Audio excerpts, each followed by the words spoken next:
Salut à tous, je voulais vous faire une petite vidéo là de mon nouveau drone, le DJI Mini 2, là celui qui vient de sortir, là qui est sorti donc il n'y a pas si longtemps. C'est ma première vidéo donc sur ma chaîne YouTube, donc n'hésitez pas à vous abonner si vous souhaitez donc avoir des informations en plus et d'avoir des news sur l'actualité. Donc je vais commencer par vous montrer le Fly More Combo comme on l'appelle. Donc c'est le kit un peu plus ultime, donc c'est-à-dire que déjà donc on a le drone, on a donc la téléco, la petite pochette et donc des batteries supplémentaires. Donc on en a 3 en tout. Et donc nous avons aussi chargeur, hélice de rechange et les petits joysticks avec donc les différents câbles pour pouvoir les connecter donc à la manette. Je vais commencer donc la première chose par vous l'ouvrir et vous montrer. Donc on a une petite sécu donc dans ce kit là qui nous permet donc de protéger parce que sinon les ailes elles se ballottent dans tous les sens. Donc après on l'ouvre comme ça, on a un peu peur de l'abîmer à chaque fois, mais bon au fur et à mesure on prend le coup de main en fait tout simplement. Tac, cela elle tourne, alors il y aura plein de petites étiquettes qui vous permettront de vous aider après par la suite. Donc enlever la protection de la cam, ça fait toujours un peu, on a l'impression qu'on va la casser parce que elle est toute petite. Voilà, et donc là, votre drone est opérationnel à voler si vous souhaitez. Donc bien entendu, il ne faudra pas oublier d'acheter une carte SD en plus, parce que ça, ce n'est pas fourni dans le Flymore Combo. Donc à ne pas oublier. Et puis donc derrière, pour la petite présentation de l'appareil, donc vous avez le petit cache avec donc la batterie qui s'enlève en tirant dessus en appuyant sur le petit bouton. Voilà. Donc pour commencer, les différentes présentations donc des différentes choses, donc le drone, je vous en reparlerai. Nous avons donc la nouvelle télécommande qui vient de sortir donc pour le Mini, qui résout tous les problèmes de transmission Wi-Fi qu'on pouvait avoir sur le 1. Celui-ci, il est en OcuSyn. Donc du coup, vous allez pouvoir avoir une portée théorique de 10 km, mais bon, 200 mètres vous suffira largement avec celui-ci. Après, il vous suffira donc de l'ouvrir tout bêtement et donc de ressortir un peu, bon c'est toujours un peu compliqué, et de mettre votre téléphone ici tout simplement. Voilà, il n'y aura plus qu'à l'allumer avec un appui court, un appui long. Ça fait bip bip et ça marche. Voilà. Le drone, ce sera pareil. Un appui court, un appui long. Clac clac, il fait un mini bruit aussi. Les hélices tournent un peu, la cam elle va bouger. Il clignote dans tous les sens, c'est nickel, ça marche. Bon, bien entendu, j'ai pas le téléphone, donc elle va continuer de clignoter, je pense, pour vous dire machin, nanana, nanana. Voilà. Et là, donc, elle a détecté le drone. Voilà, il ne manquera plus qu'à mettre le téléphone. Voilà, donc la petite protection est pratique quand même pour protéger les hélices et au moins comme ça, il se tient mieux. Et alors, maintenant, je vais vous parler donc de ce petit chargeur donc, qui est quand même assez pratique. Donc, il va charger indépendamment chaque batterie, qui ont une autonomie de 31 minutes avec le drone, mais bon, de toute façon, à 20%, 10%, le drone va vouloir rentrer pour éviter tout souci. Vous avez un petit bouton on ici qui va vous permettre donc de voir le niveau de charge des différentes batteries. Donc là, je suis à fond. Et après, donc la possibilité d'avoir une entrée donc, pour charger les différentes batteries et une sortie pour pouvoir recharger différents produits tels qu'un téléphone portable ou X trucs. Voilà. Le chargeur donc avec son prise, avec sa prise secteur bien entendu. Donc on rappelle c'est de l'USB-C qui peut se brancher donc à l'arrière du drone pour le recharger et donc bien entendu sur son chargeur additionnel. Et après comme d'hab un petit kit d'hélice, le petit tournevis, les petits joysticks en plus en spare et bien entendu ici si vous ne voyez pas donc les petits câbles en plus pour s'accommoder des différents téléphones portables qui existent actuellement. Voilà. Et la housse qui est quand même assez pratique, elle est grande, elle a beaucoup d'espace en fait. Alors pour que vous voyez un peu mieux la housse, je vais essayer de vous montrer ça comme ça. Donc voilà, vous avez votre drone qui se range là, je vous ferai une petite, je vous montrerai après par la suite. Qui est vraiment pratique, elle est assez large. Voilà pour la démo un peu de tous les produits qu'on a donc dans le Flymore Combo. Alors bon, forcément le plus sur ce drone là, ça va être sa gimbal, euh, donc sa petite cam en 4K, capteur donc qui reste à 12 mégapixels, donc ça ira pas à franchir les images du R2, mais sérieusement ça s'y approche parce que j'ai fait quand même pas mal de vidéos avec et je suis vraiment pas déçu.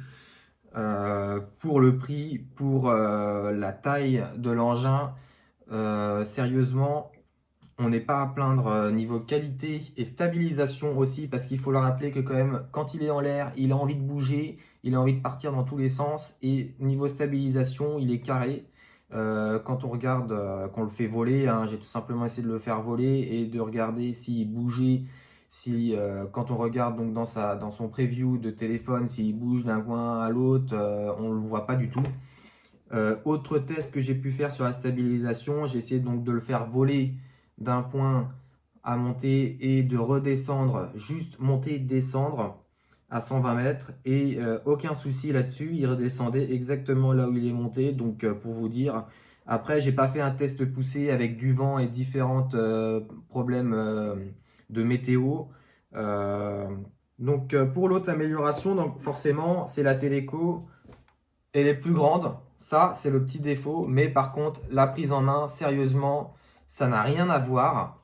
Elle est franchement, en termes de prise en main, de positionnement, alors après il faut mettre le téléphone ici, ça a toujours été un peu compliqué, mais comparé au 1, on est sur quand même quelque chose qui est beaucoup plus grand, beaucoup plus large, et donc forcément le téléphone qui sera en haut, donc ce sera quand même beaucoup plus pratique à voir.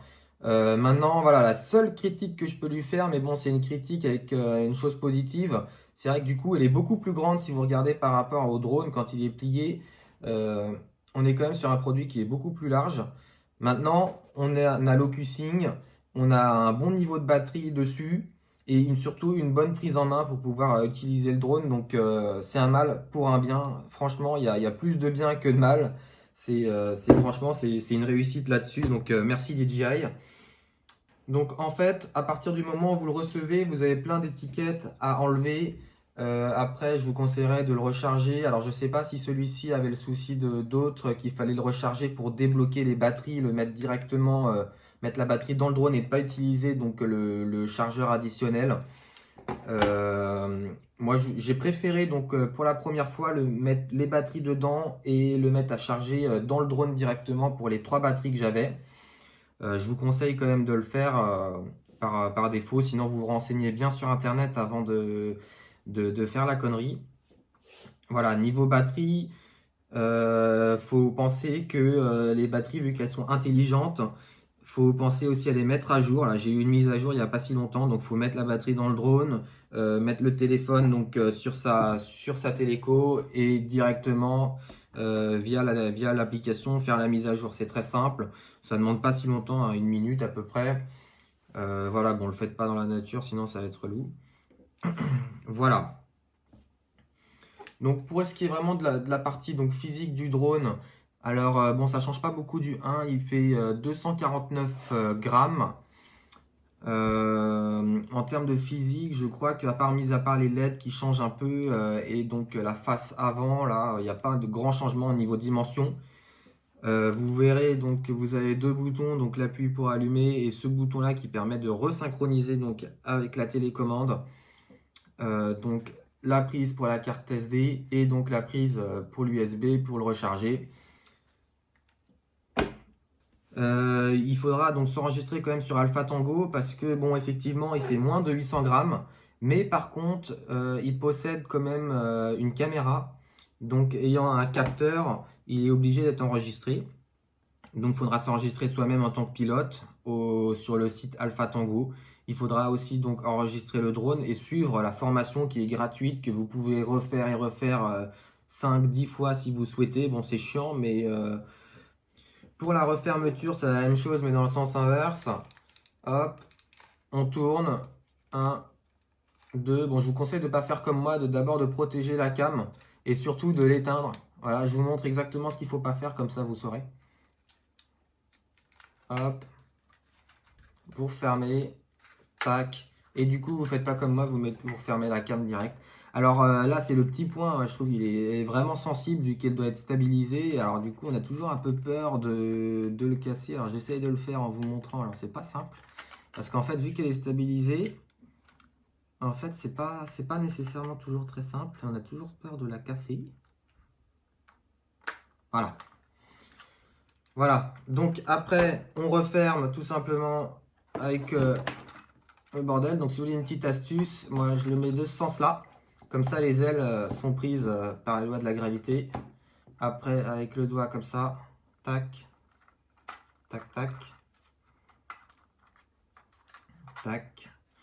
Et après, donc, ramener les ailes aussi par devant, toujours grâce aux lois de la gravité. Hop. Et là, c'est juste un petit pression. Hop. Et le voilà, fermé, protégé, prêt pour vadrouiller et partir en expédition.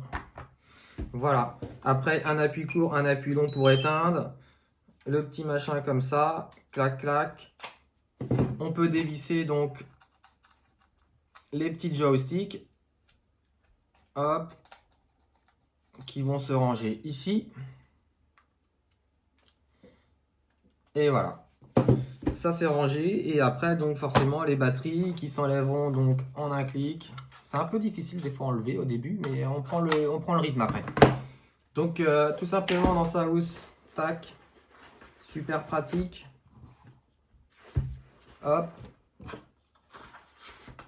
hop, voilà, et là c'est rangé. Alors après, bon, on pourra mettre les chargeurs un peu n'importe où. On a une petite pochette ici, voilà, et donc voilà, rangé. Clac, clac, fermé. Après, effectivement, là si vous regardez bien, on a pas mal de place ici. On a une petite housse ici, effectivement. Mais on a quand même vachement de place ici. Alors au début j'ai cru que c'était un peu chiant parce que du coup on aurait pu avoir un truc un peu plus petit, histoire de faire mauvaise langue. Mais en réalité, moi qui ai une GoPro, qui ai d'autres bordels et tout à emmener à côté, ben du coup ça te laisse de la place. Donc je ne dirais pas que c'est un défaut. Voilà, maintenant ça dépendra toujours de l'utilisation que vous en avez. Après vous pouvez racheter à côté une petite housse juste pour le drone et pour la télécommande séparément si vraiment vous avez besoin d'une petite housse de protection, tout simplement. Voilà, et là je suis prêt à partir en vadrouille. Bon voilà pour cette vidéo du DJI Mini 2. N'hésitez pas à vous abonner.